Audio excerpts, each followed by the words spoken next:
I will let you know. I dress exactly how I will punish you. But yeah. Oh my god.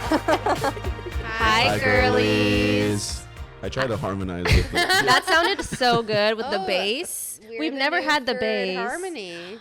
I don't know if you remember Shit. Bria and Lizzie and Claire being annoying as fuck I don't. at full screen. Annoying. And they, call themselves Third Harmony. Oh, that was your Our group? acapella group. And they didn't love let me that. in. Oh. She 'Cause did I not sound do like well shit. in I would the have crushed it, audition. bro. I would have been your guys' bass. Michael Yanoska was our bass. Oh no, he's phenomenal. And Cree as well. Cree Han was our bass Yeah, as well. Didn't she dance? She's a dancer. Okay. Yeah. She's But- a double threat. Let us introduce you, and you are. Give us your full name. Who are you? My full Yeah, your full. my full birth Mexican name Yeah, is Daniel Ursus Magana Fregoso. That's one of those. we love it. But Period. you go by. I go by Ursus. I went by Daniel my whole life, but in college there was like 50 Daniels. And like this, like the core classes are like more like amphitheaters. They're not like a small classroom. So like the history class had like a bunch of Daniels, and then the teacher was like, well, there's a bunch of Martinez's here, so we're not going to go by Daniel Martinez either. So who's Ursus Magana? And I was like, oh, that's me, sir. Whoa! Oh, Not he him just named renaming you. Yeah, so like it was literally like that's my superhero like coming of age like moment. Wow, that's So literally since college I just started going by Ursus. that's your spider bite. Yeah, I was always actually not ashamed of Ursus, but I would never tell people because people couldn't pronounce it. So I never went by Ursus until college, and that's kind of how it's done. I know. It's not, there's no silent letter in there or anything. Yeah, because I grew up in like Long Beach and stuff, so it was like like Edgar's and like people with bad pronunciation. So I was just like, I'm just gonna.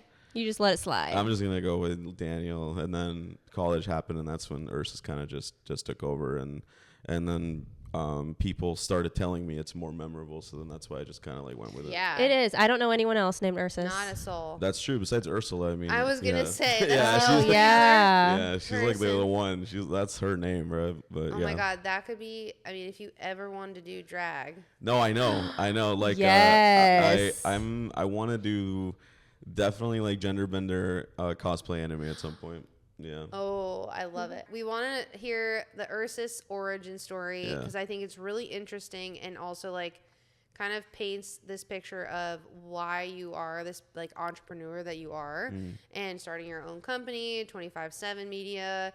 So, as a father of a beautiful little girl, how do you feel about this child, this precious mind of yours going into this world that we may or may not have to live in? So when she was first pregnant, I was kind of a wreck because something would happen and then my mind would go into like, these are the 4 possibilities, and then these people are going to sell it this way, and then this is what's going to actually happen. And then now that she's like faster than me, because I'm pretty fat right now, like now that she like runs and she's like strong and loud, and she's almost as tall as my leg because her mom's like 5 inches taller than me.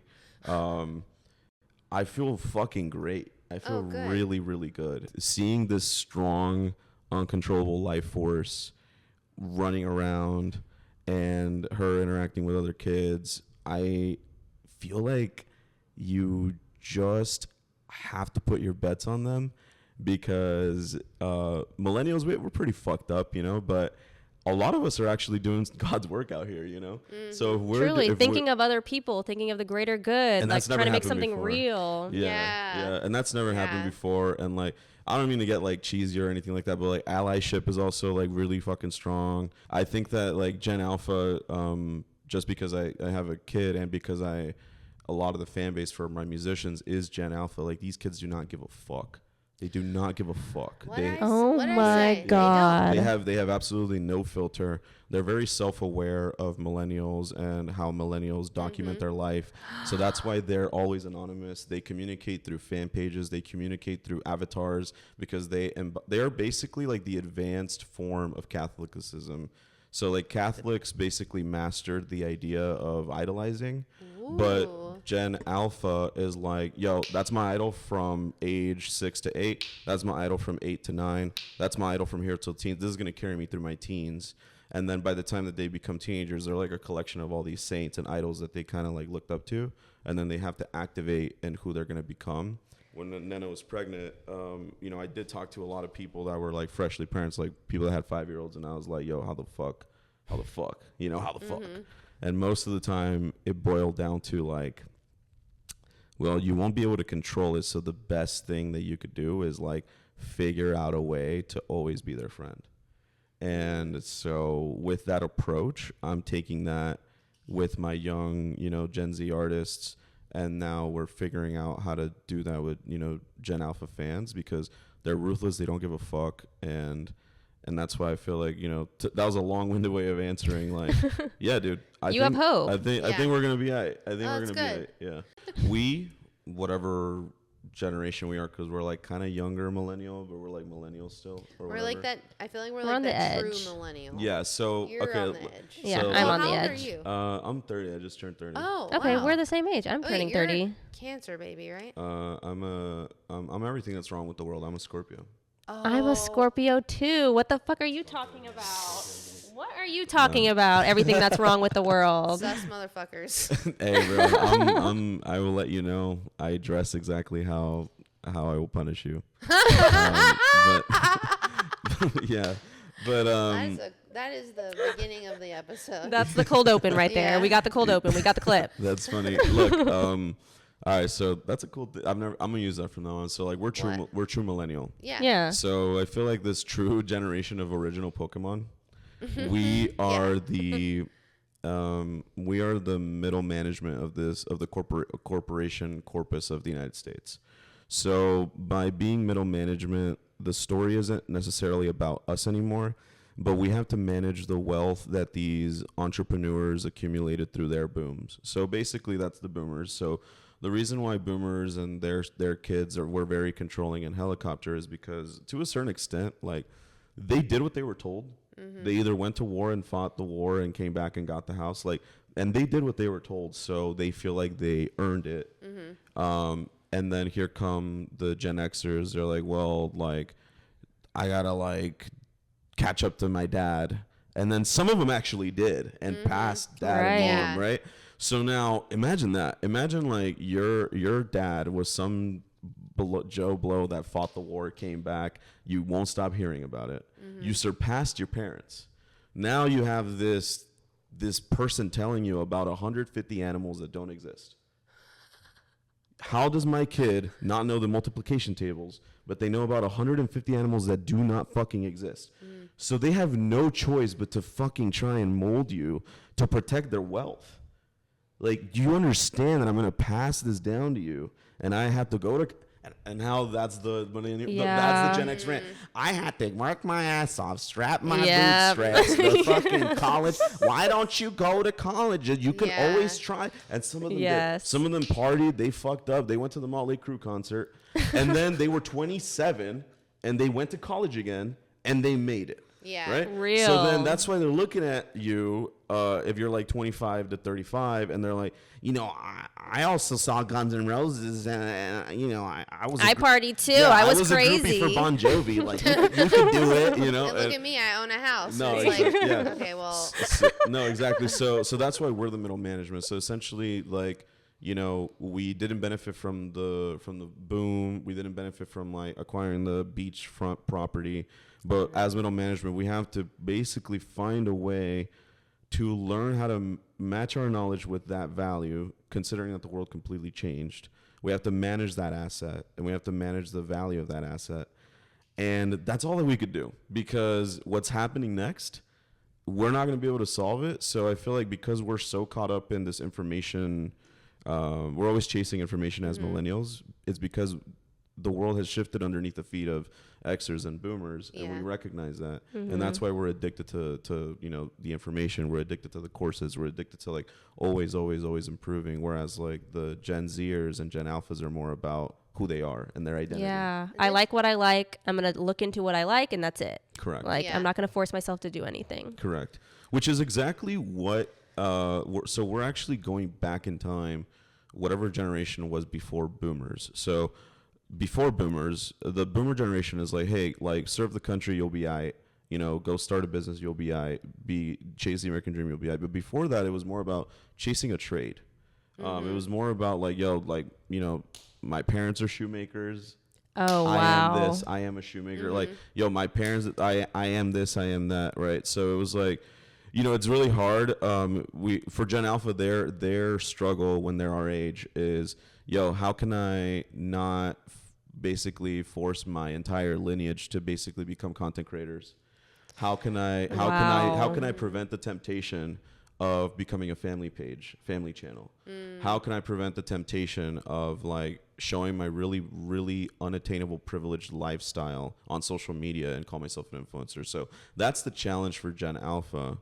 Because yeah, man, that's deep, dude. Yeah. Jesus, that's super deep. That is very deep, and it makes a lot of sense because you're working with influencers who are Gen Alpha. Yeah. Well, Gen Z, but Gen their Z fans mostly? happen to be Gen Okay. Alpha. Yeah, Yeah. like the youngest person in the record label is 16 right now. So I think that's like the cutoff. I think Gen Alpha's cutoff is like 12 or 13 years old right now. Okay. How many people are signed to the label? To the music label, I think we have 19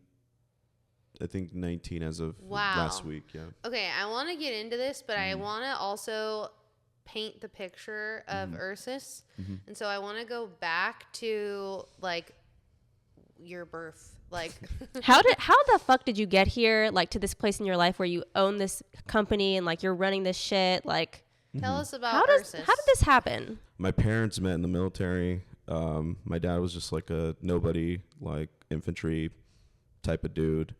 And my mom was like the poster child of Mexico, like fucking like light skin. She would wear fucking green contacts. She would dye her hair blonde. She like, you know, and if you don't know anything about like, you know, Hispano, like, like political, like basically if you work in politics, like, you know, there is a lot of colorism, right? Like if you're light skinned, you kind of get pushed to the front because you're more welcoming to like Americans and Europeans. And if you speak another language, like, you know, that's what my mom was just like a know-it-all. And I think that's why I rant for fucking 10 hours on TikTok, you know? So like that's, I look like my dad. She didn't give me the light skin gene, but my dad, I look like my dad, but I sound exactly like my mom. So that's my mom. My mom she was in the military, did all kinds of exhibitions. Like she was like the second best sniper of Mexico City at the time. What? She was Oh my she was God. like all that, like Whoa. ballerina from the moment she could walk all the way to working in politics, working in the military. And then eventually she was one of like the 6 state secretaries. There's like pictures of her next to the president. And then my dad comes along and just fucks it all up. Like my mom's car broke down, took it to the like local military dude, mechanic. This dude is my grandpa, and he's like showing off that he's hanging out with this like, you know, this like güera, you know. A couple months later, my dad runs into my mom, and then he's just like, he kind of put it together right then and there, like, is this the fucking blonde that my dad's talking about? And he goes, yo, I think you know my dad. And then she's just like, who the fuck are you? Like, why are you even speaking to me? Why are you breathing in my fucking like breath zone? Oh, wow. Yeah, so my mom's a Libra, Sagittarius. Oh yeah. Fucking like, yeah. So imagine Kim Kardashian if you put her in like, if you gave Kim Kardashian authority. That's like my mom. Wow. And then like my dad's like a introverted Cancer. Oh. Yeah. The cans. Yeah. So that's how they met. They met in Ursa's base, that's my middle name. And then they got married in 3 months. They like planned to have me. And then I was born. Mexico was cool, but then they were like, yeah, it was always our dream for like, you know, for us to have like an American Marine. Like that was like their dream. Oh, wow. So they just wanted to flex. They just wanted to flex. Yeah. Specifically, American Yeah, Marine. they wanted me to either be a Marine or an Air Force pilot. Oh wow. Or a lawyer. So they were like, my whole life it was like, if you're not a lawyer, you're gonna be an Air Force pilot or a Marine. Then when I got here to the U.S., I was 7, and it was pretty cool, pretty welcoming. And then like the second building got hit, and I was like, whoa. So I was here like 2 months before 9/11. Oh, wow. I was like, the second building hit. What are you talking wow. about? Wow, what a interesting way wild. to like start your American Experience. I know.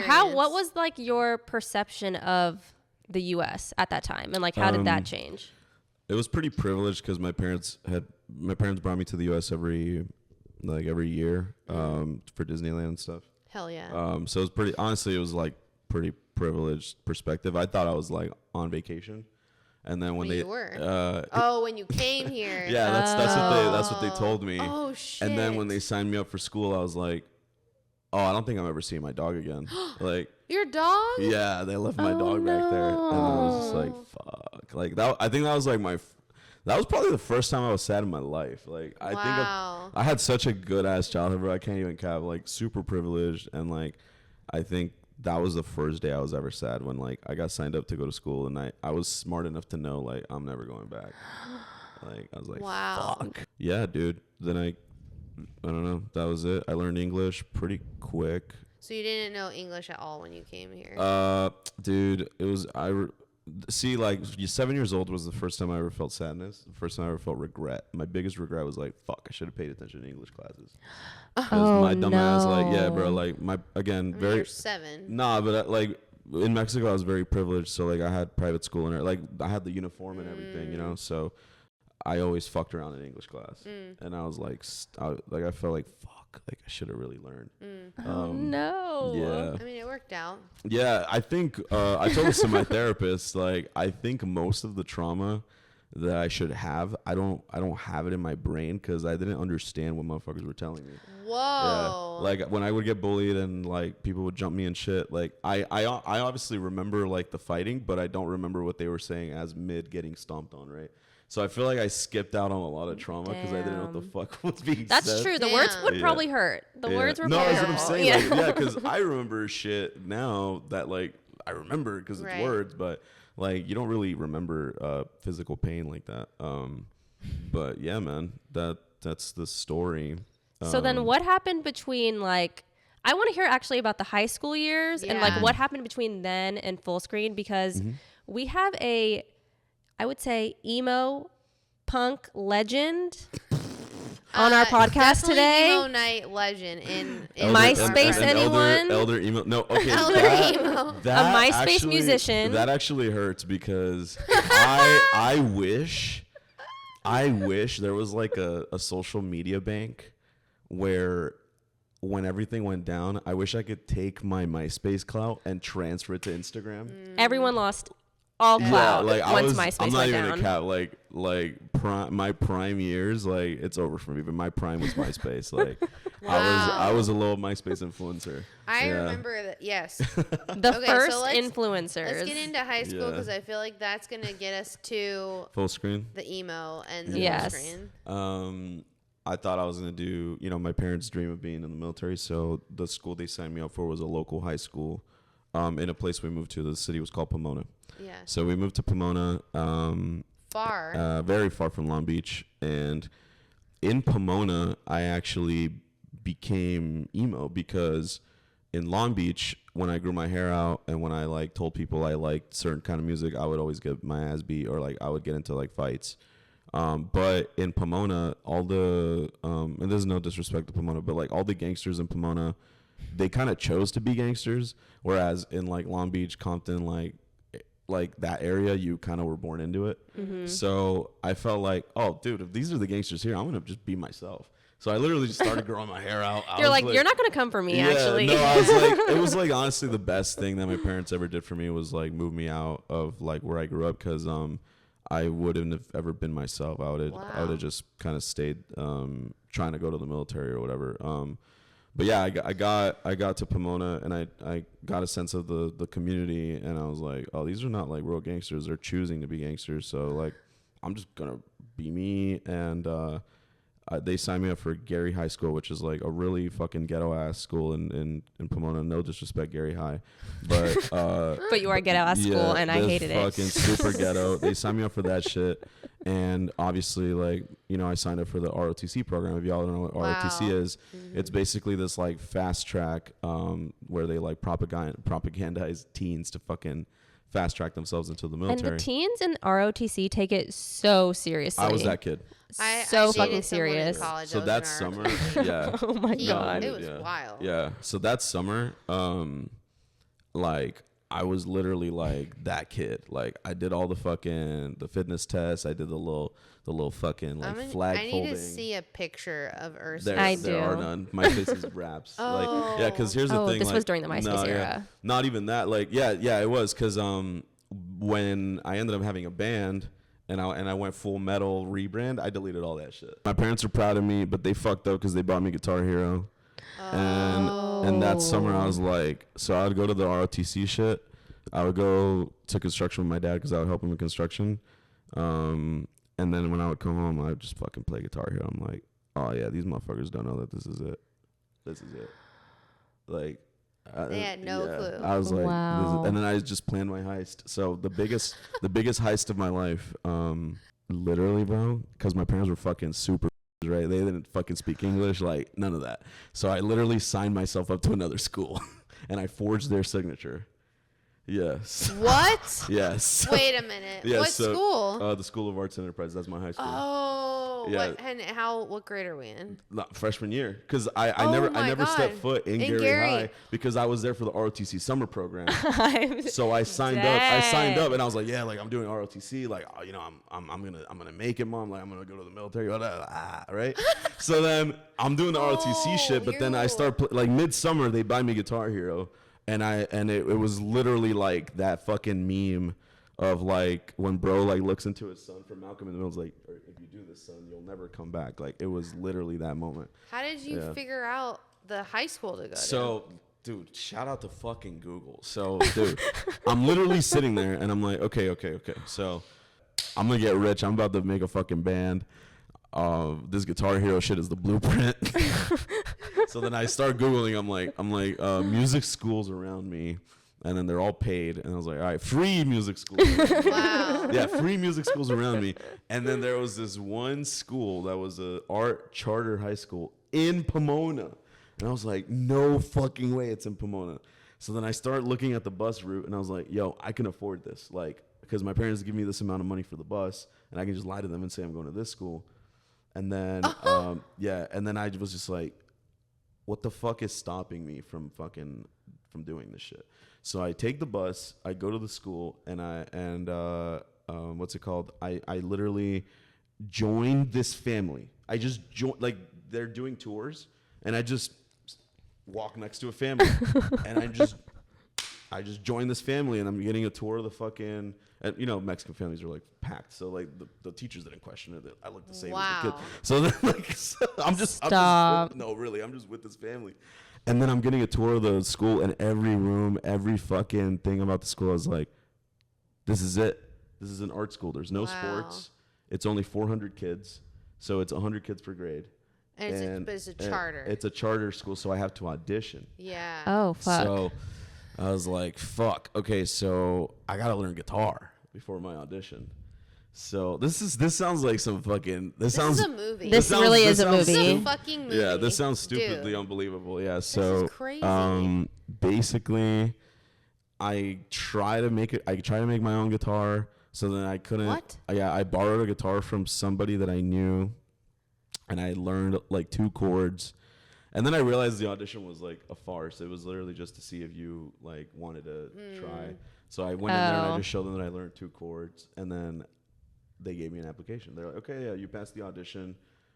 Here's the fucking, you know. I guess how much would they really expect you to know? Well, exactly. So I did the audition, and they were like, oh, like, where's your parents? And I was like, oh, like, you know, they're not here. Like, my parents work. Like, my mom doesn't work, but like, my dad does work. So I was like, oh, you know, they couldn't make it. Gave them a little sob story, and they're like, oh, okay, cool. Like, you passed the audition here. Just have your parents fill this out. And as long as you do it by this date, you should be straight. And I was like, bet. So then I go home and I fill the whole shit out myself. I forge their signature. And then I drop it off in the mailbox. And then I'm just like fucking waiting. And I check the mail all the time before my parents. And then I got accepted. So then I just start taking a bus to the school. And then the way I got caught was like 6 months deep in this into me going to school. My mom was friends with, like, you know, another lady, 'cause she's a stay-at-home mom, And she was like, oh yeah, like Veronica or whatever, you know, like we're all gonna ride together to like the parent teacher thing. And I was like, oh, for sure, like word. And I'm thinking like, what parent teacher thing? She's like, yeah, like she also says that she's never seen you. Like, and I was like, oh, you know, Gary's like a big school. And then she goes, okay, cool. And at that moment, I think my mom knew something was up, because then my mom was like, oh, okay, then we're for sure going to the parent teacher thing. I was like, fuck! So then, like, dude, my dad came home, and I was like, okay, if I don't tell my dad, like, I think I'll just be in the news, you know, I'll show up in the news. So, like, I basically take my dad outside, and I was like, hey, and he's just like, what, you're like smoking now or something? I'm like, nah. And he's like, okay, what's up? I'm like, all right, so you know how like I learned how to play guitar? And he's like, yeah. And I was like, yeah, so I signed myself up for I was still trying to cap, and then my dad just like cut that shit. I was like, yeah, I signed myself up for guitar lessons, and he was just like, he goes, so where you been? And I was like, I'm in another school. And he's like, all right, well, you gotta go tell your mom. And he didn't say anything. He was just like, you gotta go tell your mom. And then my mom's the one that fucking lost it. Fucking lost it. Was it that you'd done it behind her back, or was it the fact that it was an art school and the military dream was dead? It was the fact that like, yeah, the flex is dead. Think of Kim. So Kim is like, all roads lead to Kim. No, yes. like, so think of Kim as like, oh, like, you know, North performed at the Hollywood Bowl. Like, think of that. It's like my kid, like her like way of compensating and making sense of changing her life is like, well, it doesn't matter because like, you know, my kid's gonna go to the military and I'm gonna flex on all these like people that I always grew up with. Oh, and then the kid is not doing that at all. Like at all. So now what's her motive? So exactly. What was the motive to give all that up? I don't even know, bro. Yeah. Well, exactly. no, that's what she's asking herself. Yeah. So yeah, bro. So then what did she do? Yeah. Obviously, she let you keep going to that school. Well, yeah, because she did it. Like that was the advantage of having you know, parents that didn't speak English. Like, what you gonna do? I went on some like, it was bad. I was like, so what are you gonna do? Like, you gonna call the cops on me? I'm going to school. Like, I went on some like fuck shit. Like I should have got my ass beat, but it was the craziest heist / checkmate. Like, Queen's Gambit. Yeah. So from that moment on, like I was a dog, and then I went to that school. I learned how to play guitar, and it changed my fucking life. Okay, so you're sober in this new high school. You start doing these shows. You become a bit of a MySpace celebrity. Yeah. What's like the road to being a MySpace celebrity to now managing influencers today? So in senior year, it was especially difficult year because I realized I won't have a driver's license. I don't get FAFSA. I don't get anything. So I'm trying to figure out like, okay, well, let me pick up this camera. And what if I start making music videos for all the people I know? So then I started kind of toying around with that. And then I went to school through a music scholarship to PCC, Pasadena City College. So I got this scholarship, and then, you know, like today I was late, right? So it is what it is. I'm MST all the way, Mexican Standard Time. So I was late to fucking like... Me too. Whatever that is for me, same. Mexican Standard Time, yeah. So I was, you know... I get to college and I'm like, yeah, bro, like, I'm like talking about my fucking, yeah, dude, I'm here on like a scholarship, music scholarship. And then people are like, oh, word? And I'm like, yeah. And then they go, cool. So like, what classes are you registered for? And I was like, huh? What? I'm just here for school. And they're like, no, this is college, man. Like, what classes are you registered for? And I'm like, whoa. Oh, what? Oh, no. Go, oh, shit, you don't know? Because all the music classes have been taken since last summer, so you ain't got no fucking music classes with your fucking little full ride shit. And I'm like, oh, what do I do? And then somebody in line was like, oh, dude, like, I don't know, just have to crash a class, like, good luck. And then I'm like sitting there like, this is my first day of school. Like, I thought it was like high school where you just kind of like, oh, that's you just show up and they give you a schedule. Oh my God, Ursus. So I'm like, girl, this is my first day of school. Like, if I don't get these classes, I'm gonna lose my fucking bread. Like, I'm gonna lose my money. And I'm like, no fucking way. So then I just start asking everybody, like, yo, you know, there's a class to crash, you know, yo. I'm literally just asking everybody I see walking around, especially motherfuckers that are like in a hurry. I was like, oh, that motherfucker, like, he's going to class. So I'm like stopping everybody. So then I stopped this one guy and he goes, oh, dude, I'm actually on my way to go crash like cinema, because my buddy called me and he said that the building's empty as fuck. So I'm sure we'll just get a class if we show up. I'm like, bet. So I crashed cinema, fell in love. And from there, that's what got me to full screen. So I fell in love with cameras, fell in love with photography, just completely dove in. And then my film teacher was like, yeah, you should probably go get an internship. I got an internship at this dude, literally 10 minutes away from here. Shout out to him, changed my life. Nick Soglin-Benny, he runs Slick Force, and that was a branding agency for the Kardashians and a branding agency for E! So literally I was 17 working with Kylie and fucking Kim and just like getting behind the scenes stuff. Like, what's the tea there? The tea there is just that, like, fucking Chris is a fucking genius. Nick worked for Chris. The way he met Chris is he shot her book covers and her husband's book covers, like, so that's how he met her. And then Kim was, I think, Paris Hilton's assistant at the time, and she always was like trying to model or whatever. So Nick shot her portfolios and her first posters, and I came in when it was past the sex tape stuff, but she was already getting some clout, so they funded this 3D magazine very early, and it was like it didn't work out, obviously, or else people would know about it, but that was like her, like, she dipped her toes into like business, you know, with him, and he basically has shot all of the Kylie lip products, like basically anything that family's ever shot. He shot all of their Christmas cards up until Kanye changed the photographer, which was, I think, David, the one that was like all Illuminati'd up. Oh, so God. Every single Christmas card before that was my boss. Wow. Yeah, so that's who I learned like Hollywood, the industry from, and I started there from when I was 17. And I left when I was 21. So the whole time I was in college, you worked there. I worked for him. So I learned, like Hollywood, the traditional, like, yo, like, shut the fuck up, go get that shit. Like, shut the fuck up, go get that shit. Sit down, hurry up and wait. Like, that was my upbringing. I started as like, you know, PA, and then eventually I moved on to behind the scenes. And then by the time I left, I was doing editing. And so through him, I got like my first experience at like, you know, working with celebrities, just building my portfolio. But I think really production is what opened every single door. And then also I never stopped shooting parties.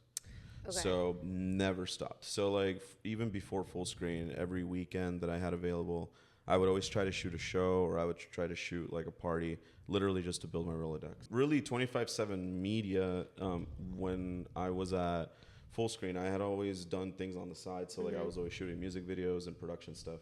So when I worked at full screen, we didn't really know what 24/7 media was. It was just like our collective of people that shoot music videos. So that's kind of how it started. So I would shoot music videos on the side. And then, you know, I was always trying to manage rappers, but they would always fucking rob me. Like, not at gunpoint, but like basically this artist that I will not mention their name. I'll tell you guys off air, but basically got him this like recording deal. He ran away with like 250K. What? He didn't give you he didn't give me my 20 because I was naive and like I didn't really know what I was doing. You know? I didn't know how to manage artists. So I was trying to manage artists, but really it was just me paying for a bunch of shit that I didn't think I had to pay for, but I thought I had to pay for. And then a music video company. So that's what 24/7 Media started as. And then eventually it evolved into me convincing Andrew to spend his life savings to turn a bunch of TikTokers into musicians. They all shit the bed. All of them were fucking terrible songs.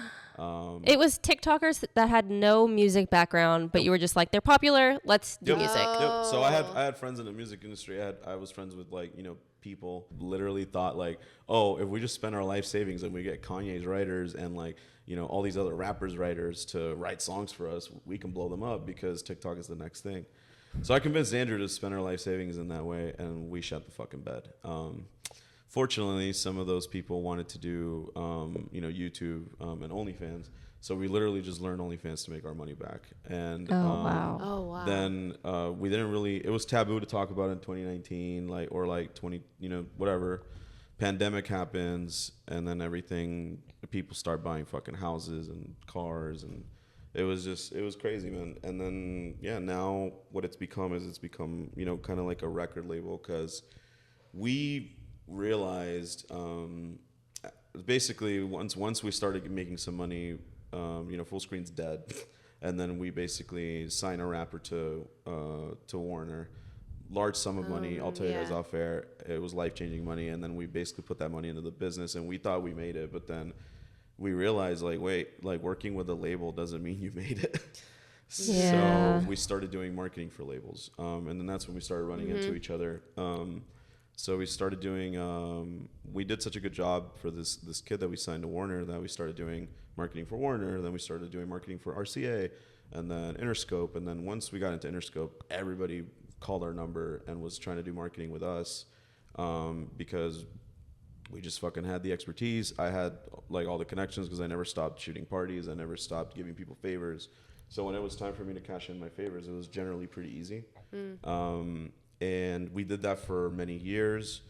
Long story short, which is very public now, we asked these labels, hey, we think that we can blow up artists if you give us a label.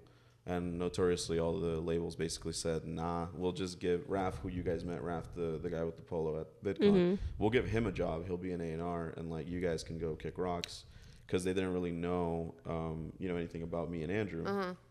So, because Raph, by the way, is the music genius. So this company did not work. Our savings were drained. Everything was done until he came about and showed us how to work in the music industry. Because I even tried to manage Alex, Izzy Perry, and that didn't even work out. So I tried to manage my friends. I tried to do it. I didn't know how to do it. Where does Lil Xan and all of that so Lil come Xan, in? yeah, sorry. So no. It's okay. So again, music video production, right? So we're doing music videos for people. He was just a music video client. And he's who you met your wife through? Yeah. Wow. Yeah. Okay. So Xan is cool. He's interesting, right? Yeah. But okay. whatever. So at the time I don't remember if it was, I don't know what it was. It was either he owed me money or we were thinking about shooting another thing with him. So and it was, oh no, I remember what it was. He had a $200,000 chain that my friend let him borrow for a music video, and I kept trying to get the chain back from him. So he was kind of ghosting me. Oh wow! And so he posts this picture of himself on Instagram with two girls, and I sent it to the group chat talking shit bro's over here ignoring me for my fucking $200,000 chain, and he's over here posting some girl. So then I'm like, damn, but this girl's fucking fine as fuck. So then I'm like, yo. So from my wife's perspective, my wife was on her way to Bali, so she had to stop through China. And her friend recognized Lil Xan. My wife doesn't know anything. She doesn't give a fuck about creators, doesn't give a fuck about other shit. That's why that works out. Her friend recognized Lil Xan in the airport, asked for a picture, and Xan basically just reposted a fan picture. I see. My God. Yeah, and I'm talking shit about Xan, but then I'm like, yo, who the fuck is that? and then yeah, so then that's basically how I ran into her on social media. I just slid on the DMs. You slid into the DMs? Wow. I just slid. And then what did you slide in with? I don't even remember. Some fuck shit probably. And then I'm a Scorpio, so it's something stupid.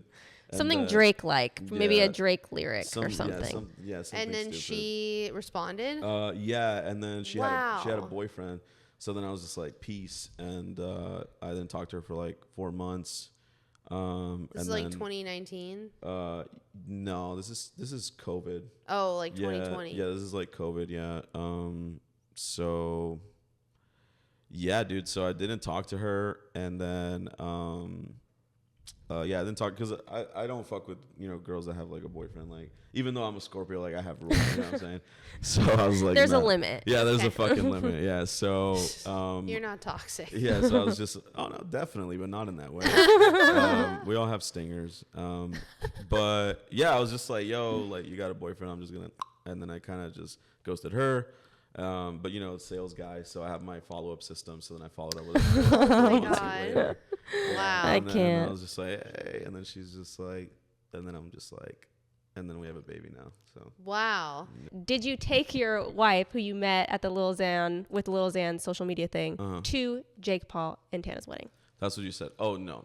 Where does that come in? Because that was an iconic story. I want to say that you shared it with me that he went to Jake Paul and Tana's wedding. I mean, and I was I like, watched that's pretty the iconic. whole thing, I think, develop, but I'm assuming that Lil Xan and Tana are connected.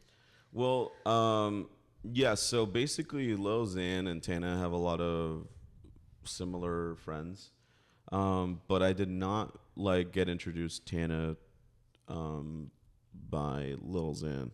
I actually met Tana through her friend Isabella. I always shoot everybody. So that, by the way, that's why I shot everybody. And no matter what, even if I had a job or even if I was tired, I would go to these events to shoot people. Is literally just to make connections. So it's kind of like the ultimate hack.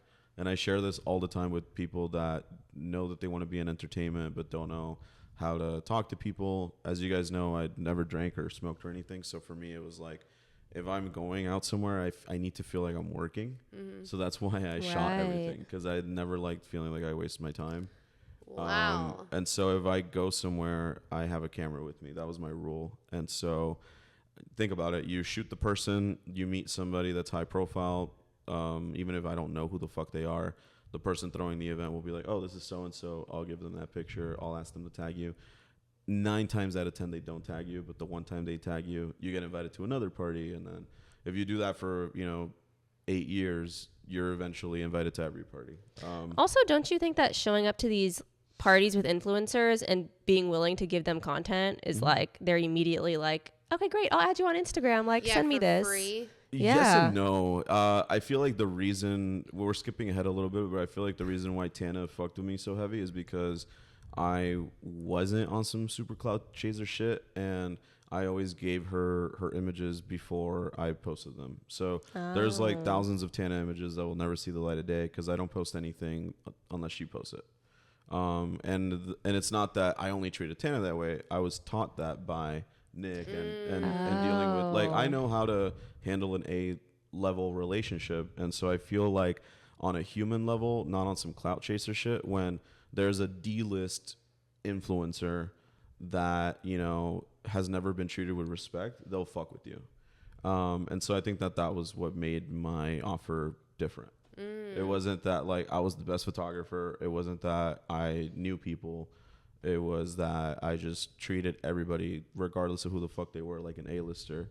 And sometimes I would get lucky, and that person I treated really kindly, they turn around and I didn't realize they're fucking so-and-so. You know what I'm saying? Right. So that's kind of the way that I moved for a very, very long time. And so, yeah, so through that friend circle, I met these like boxers, and then these boxers knew Jake, and then way later on, Tana and Jake had their thing going on. So it's just like a lot of worlds kind of merging. Yeah. Yeah. You were telling me something really interesting about Jake Paul, because Logan Paul he came out first as the boxer, but that was because Jake was like very determined to. Yeah, so Logan and I'm not sure exactly when, but I know that Logan and Jake trained at the same time. I don't know like if Logan took it first or Jake took it first. What I do know is that both of them wrestled in high school. Both of them like loved the UFC. They loved martial arts. Like Logan came out as the public boxer first. But what people didn't know is that like when Logan was boxing, like, KSI or like all these other influencers, like Jake was in the gym. So Jake had always been, training. And I think in the context of why I brought him up the one time is because like some people think like, Logan or Jake are like, like maybe racist or like they portray themselves in a certain way. But bro, like the times that I hung out with Jake before, like, I mean, he was always clouded, but before he was known by, like, you know, everybody, every time I've hung out with him, he's around fucking Mexicans, Puerto Ricans, like he has like hella like brown friends because he was always boxing or trying to do something in the mix. And even when he made music, like Jake made music, fucking Logan tried to make music. That's how Lil Xan and Jake worlds intertwine, not through Tana. It's because Lil Xan and Jake share music producers. And I'm friends with all of their music producers. And how I'm friends with all their music producers is because some of these music producers are also elder emos that I used to play shows with.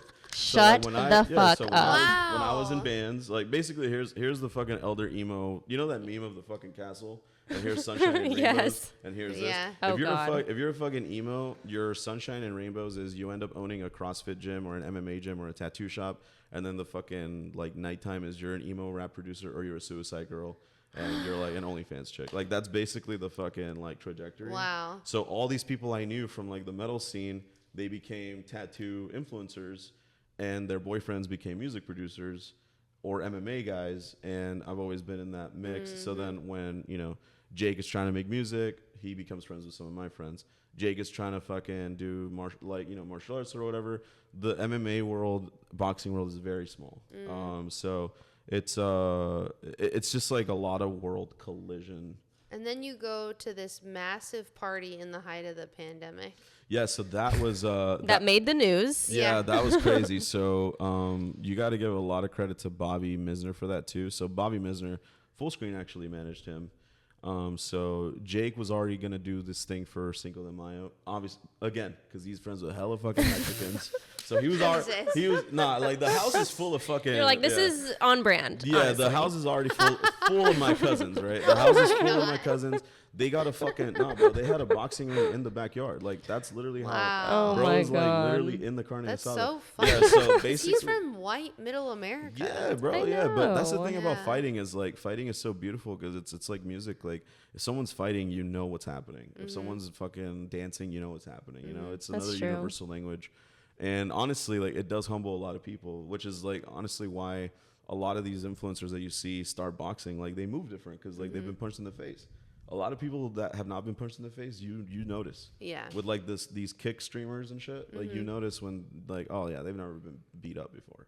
You know, so I do think that boxing and that discipline helped like the arc of Logan and the arc of Jake like kind of mature and whatnot. But yeah, all right, Jake was already doing some shit because he got all the fucking primos in the building. He was doing some shit, and then fucking Bobby Misner was trying to celebrate his birthday with Designer. So Designer and Bobby have the same birthday because they're Tauruses. So basically, bro was like, yo, I'll tell you guys off air, but basically worlds collide, and then this party just ends up getting stacked. It was supposed to just be Jake's thing. Then Bobby's like, yo, what if I bring my friend Designer and, you know, we fucking go crazy. Then it just stacks into brand deals backing it. Oh, and it wow. just stacks and stacks. Brand deals? Oh, bro, these motorcycle guys, I won't, obviously, I don't Wow. know. I won't know. Okay, I don't okay. know the actual figure, but Yeah. these motorcycle guys basically set up this ramp so that they can vlog the thing, and then you know, What? they put some bread up. Like then just people started putting bread up.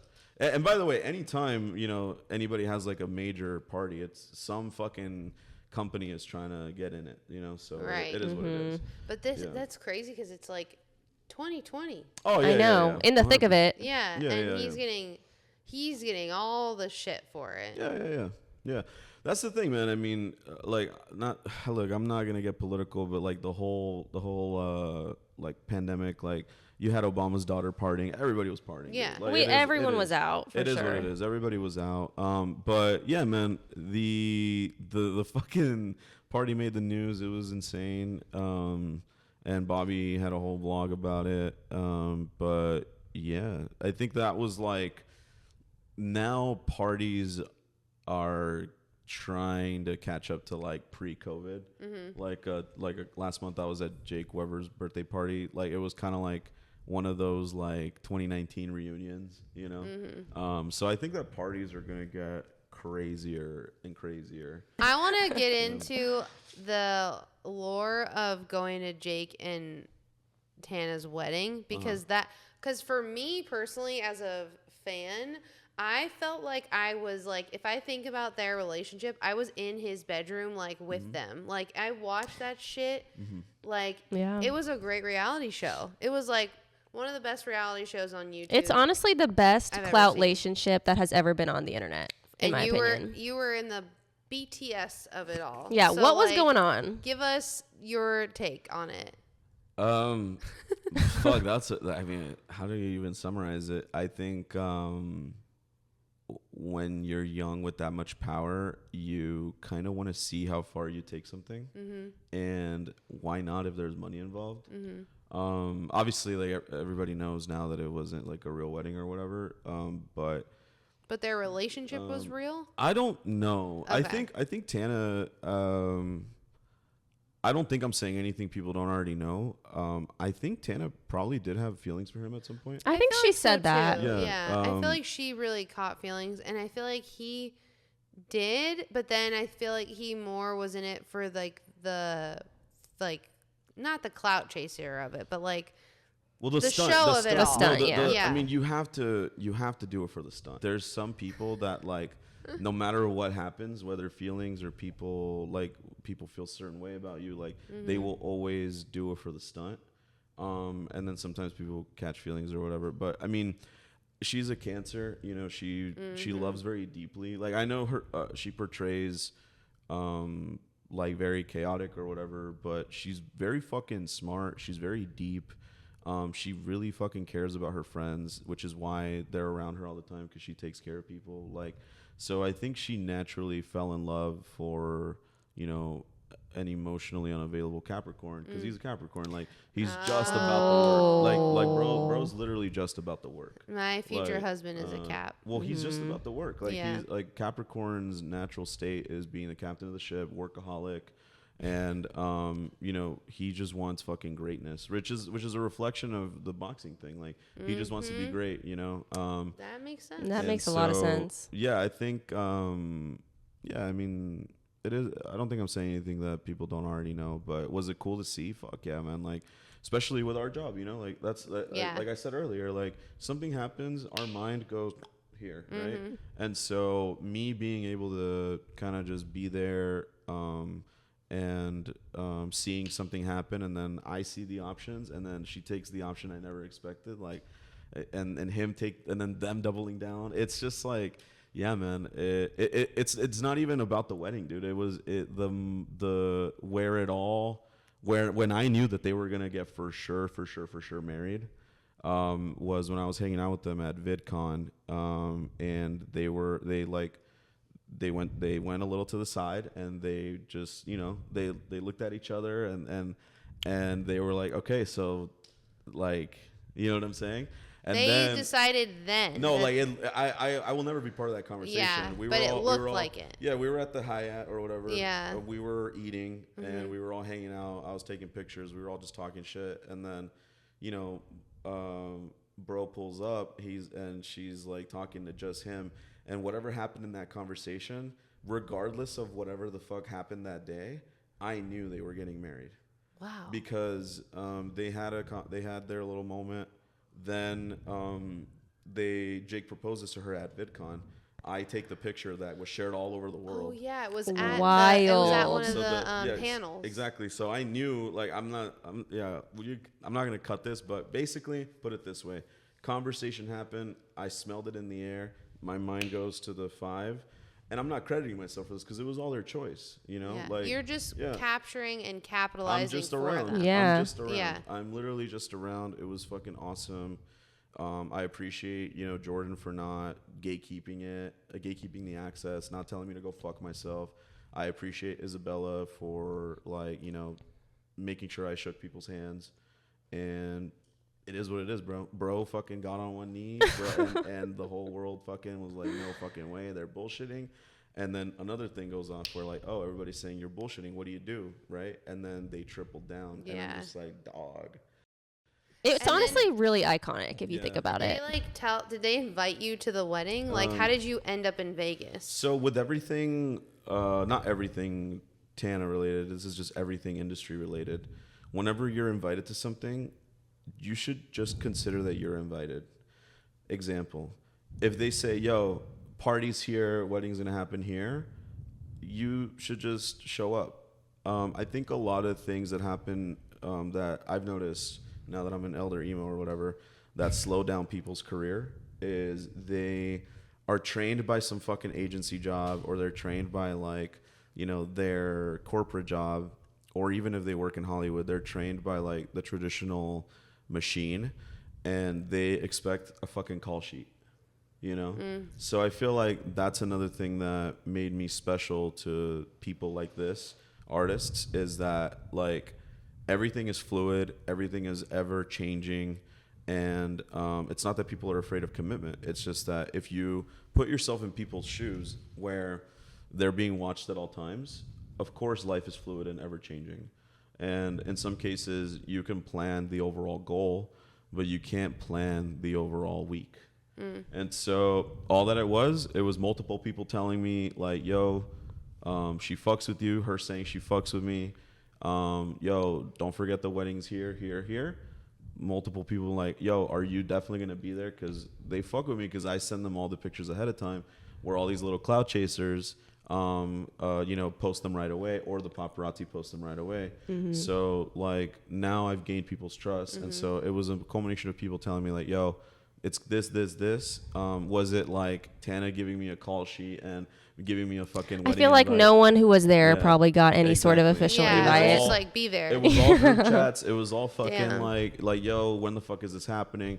There was one group chat that was like the main one with MTV, but even then, like, no one gave a fuck about that group chat, because MTV just needed to be there for like their things, where like we were gonna go to all these other parties, you know.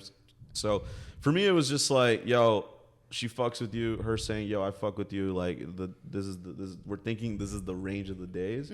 Are you pulling up? Everybody asking me if I'm pulling up, and then I pull up, and then I get there, and then Jordan's like, yo, here, like, wow. And then everything is here. And I think one of the reasons why a lot of my images were used for that wedding is for the reason that I'm telling you. Like, I really respect her. I treat her like an A-lister. I treat everybody like an A-lister, which, whether you're fucking nobody or whether you are somebody, I treat everybody like that, because that's the discipline I came with.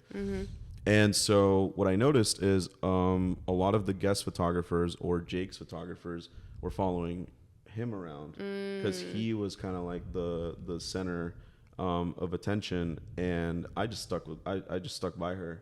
I wasn't annoying, but I just, you know, this is my, I'm more homies with her. Like, this is my priority. I'm prioritizing her over Logan. I'm prioritizing her over Jake, where, you know, these other photographers that came about, like, instead of them following the bride, Riley Reid, fucking da-da-da, you know, so, like, Adam 22, da-da-da. So then, like, while all these, like, you know, people my age, because at the time I was a fucking kid, I was, like, 25, or what was I? Whatever, yeah, you know? 20, 25, 26? Yeah, like, and so, like, I'm 25, and I'm competing with, like, either old heads that are there for MTV, or fucking kids that have no self-control. Yeah. So they see fucking Logan, oh, I'm gonna go shoot Logan. They see fucking, you know, right, like I said, all these names, right? Where I just stuck with my core group. Yeah. And so I think that's why a lot of my images were used. We're talking about Tana, we talked about Lil Zane, we talked about Jake. Is there any story that you feel comfortable telling that's like one of the craziest like celebrity stories that you have? Can you spill some tea? What I will say is that Caitlyn Jenner, one of the nicest fucking people in the planet. Like, really fucking cool. Whoa. I met Caitlyn as Bruce. Okay. And they were extremely fucking polite, and they came and checked in on Kylie and Kendall really often. Like, downtown LA, at the time it wasn't, you know, like now it's like headlines, you know, like, but at the time it still wasn't that safe, right? So the studio that we would shoot at is on Grand. So Grand, and like right next to the school. So that place is really like not it. You know, it's pretty dangerous. So what Caitlyn Jenner would do at the time is they would come with a private driver, and they would drop off Kylie and Kendall for their shoots, and they would literally go hang out at the McDonald's across the street with the security. because they were embarrassed that, oh, we don't want like our parents watching us while we work. And he would literally, they would literally hang out across the street at McDonald's. They would go, literally go to the jewelry district and just like do something and come back and forth and periodically check more than 2-3 times. And this happened 4 times that I saw with my own eyes. Wow. That is so like standard dad behavior. Yeah. Like your girl's first that. job. I'm going to hang around the area. Yeah, I won't embarrass you. They were 14 when I met. Yeah, I think she was like 14. So like, that makes sense. Yeah. So, you know, that's, I think that's very like unexpected celebrity behavior. Cause I've also seen other celebrities that like they drop off their kid and they're either super like on their fucking neck, like do not breathe like that, all the way to like, hey, are you gonna call your mom? Cause like we're wrapping up. Oh, so wow. I've seen both, and Caitlin was like, cool.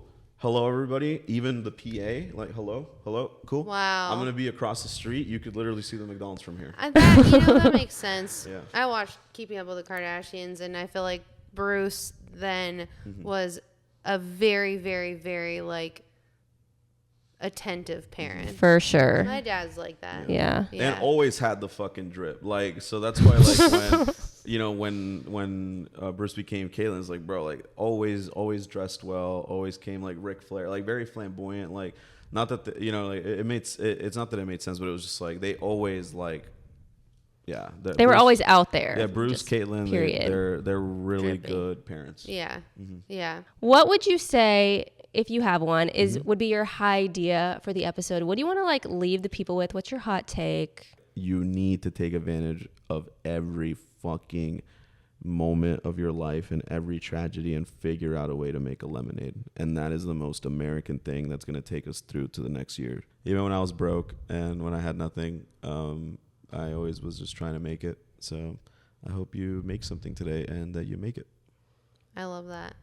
Where can everyone follow your business, you? So I got my ass banned from IG because of too many Epstein memes and Diddy memes. So. Oh my God, we didn't even get to the Diddy era. We have to get to the part 2. Yeah. I mean, it ain't nothing. It's just when they were asking me about, you know, shooting parties, I shot some Diddy parties. We'll talk about that in part 2. I forgot that I still had some of his people following me in my main, and I was posting the no Diddy stuff. I was posting, like, you know, the Epstein comparisons to Diddy, and I'm pretty sure that I got manually reported by 5 people that I know, which sucks, but it is what it is. Instagram unban because this is freedom of speech. So Period. What the fuck? And we know that Diddy is fucking. Oh yeah, and now he's cooked. Yeah, we know. We already know. I got banned when the first wave of like speculation happened. Oh, early ban. Now, okay. now that like the video, 2023. No, now that the video's out, we're no. I got banned on Easter Day. So I posted a pic of my daughter, and then I was blasting hella Epstein and Diddy me, and then I got fucking banned. Anyway, for now the interim is Ursus Made It, at Ursus Made It. The TikTok is Ursus Magana, URSUSMAGANA. The company record label Instagram is at 257 Records, and go send me music if you make music. Thank you so much for coming on. We will definitely do a part 2. Yes. There's so much, y'all. You've lived like 20 lives. If you want to see a part 2, let us know in the comments, and you can follow us at High Girlies Pod on Instagram, TikTok, and YouTube. And leave us a review on Apple Podcasts so we can get on the charts. Yes. We're trying to get on the charts. Yeah. Okay. Thanks for coming, Ursus. We're going to see you soon. Appreciate it. I'm excited. And we're going to sign off with a bye, girlies. Okay. Yeah. 3, 2. Bye, girlies. That is a good bass.